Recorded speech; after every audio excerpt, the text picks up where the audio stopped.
When people speak, this tells us or gives us some clues as to what the person is thinking or feeling. But what if you were reading a book and you had no idea who was speaking or what they were saying? Hi everyone, this is Winnie or Miss Tang. Here's an example of a piece of text with no punctuation. Punctuation is so important. When we are writing, like writing a story, we want our readers to feel engaged and invested in our characters. We want them to understand when someone is speaking and what they are saying and who is saying it. As the reader and the audience, we are trying to connect with our characters, to understand what they are thinking and feeling. This is really important for your reader because it helps them become engaged or more engaged in your story. So it is really important to know, or for them to know, when there is dialogue. So they know when someone is speaking and what they are saying and who is saying it. Today we are learning to use punctuation, for example quotation marks, to write dialogue. This is because quotation marks tell us the words that are spoken by characters in dialogue, or they are words spoken by someone else. This is our success criteria for today. Good is, can you use capital letters to show the beginning of the sentence? Can you use a full stop to show the end of a sentence? Great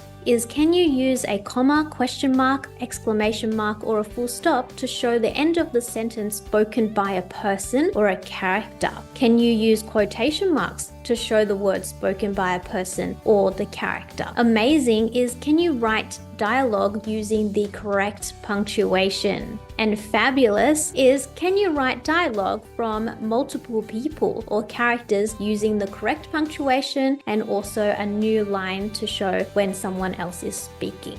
This is an example from a narrative that I have written called Amber and the Browbeating Bully, and this is actually a prequel to the book that my friend and I are writing. Here is an example of what a good one looks like. So we have our dialogue punctuation, which will include a capital letter, comma, question marks or exclamation marks, full stop and quotation marks. How was cheer practice? Called Amber's dad. So you can see that the quotation marks are on either side of that question because that is what Amber's dad is saying. So the question marks are in pink, and we also have a capital letter to show this is the beginning of the sentence. So capital H for how, and then we also have a question mark to show the end of that question. And you can see that at the end of the sentence there, we have a full stop. So we have the words that the character is saying, and then we have who is saying it. So called Amber's dad is the end of that sentence that tells us who is saying it, and then the beginning of the sentence we have what they are saying. Here we have it switched around. So this time we have a description of who is speaking and what they are doing when they are saying this, and then what they have said at the end. So we've got Elizabeth pumped a fist up in the air and cried,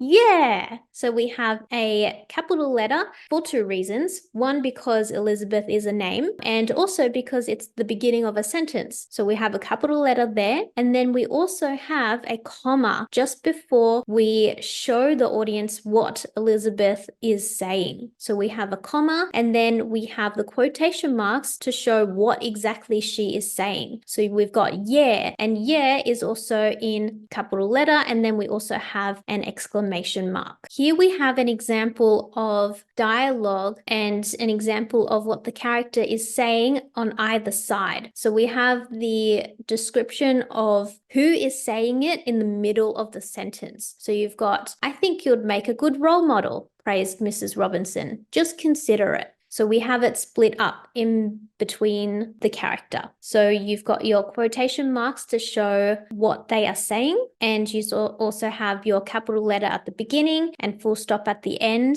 and you also have your commas as well. So have a look at where the commas are. So they're in between. So you have them before the end of the quotation mark and then also before the end of the beginning. Here is another similar example, but this time we have extra sentences in the dialogue because there's more to what she is saying. So she's saying, "You're a great cheerleader, Amber," full stop. So that's the first sentence of what she's saying. And then she says, "I think you'd make a good role model," praised Mrs. Robinson. Just consider it. So remember to include your quotation marks to show what the character is saying, who is saying it, and if they are still continuing their sentence or what they're trying to say, then remember your quotation marks and then also your full stops as well at the end of your sentences. Here you have another example where you can also describe what the character or how the character is saying it.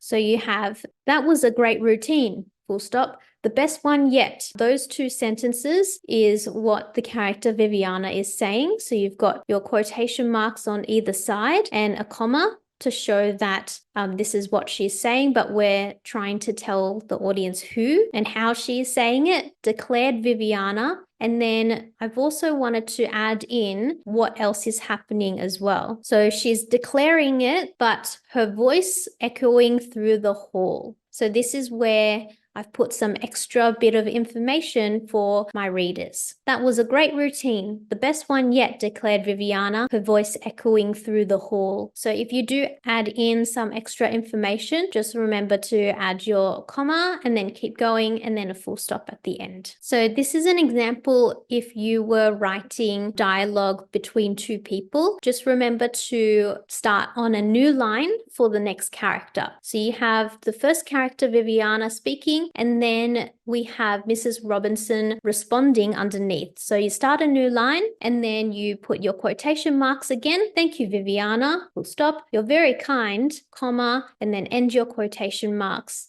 Beamed Mrs. Robinson, full stop. So remember your full stops at the end of each sentence and also your commas as well. Unless you are putting in a question mark or exclamation mark before the end of your quotation marks, then just remember to put a comma. Okay, now it is your turn. Can you find dialogue in the book that you are reading? Can you write your own dialogue using the correct punctuation? Here is my grammar and punctuation playlist right here. See you in my next video. Bye!